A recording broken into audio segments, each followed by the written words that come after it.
Takayama in the Japanese Alps isn't as well known as many places in Japan, but for anyone looking for old Japan, it's well worth a visit. The trip to Takayama begins with a ride on the Shinkansen to Nagoya. Travelling south from Tokyo, it's possible to get a glimpse of Mount Fuji in the distance if it's a clear day and if you sit on the right-hand side of the train.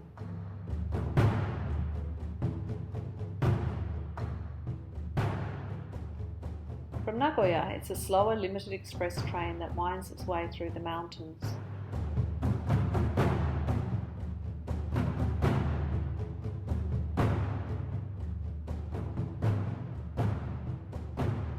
The koinobori are flying as it's almost Children's Day. Ida-no-Sato is a folk village just outside of Takayama. The buildings were moved to this site to preserve them as their original location was being flooded for a hydroelectric dam. It's built on a hillside overlooking the Takayama Valley and it surrounds a large pond. The buildings are 100 to 500 years old and most have thatched roofs.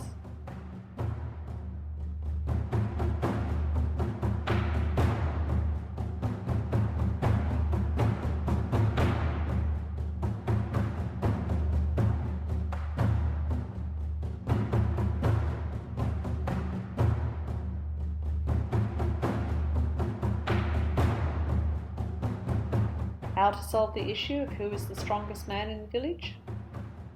It's the one that can lift the heaviest rock.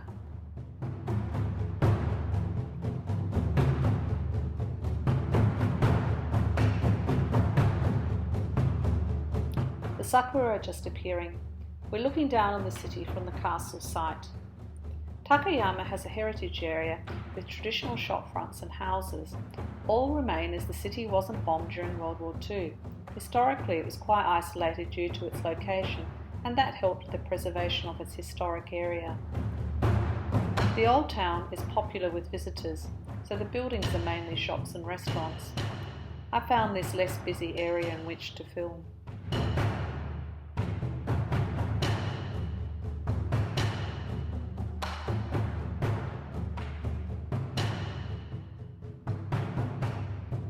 Travelling back to Tokyo in the rain.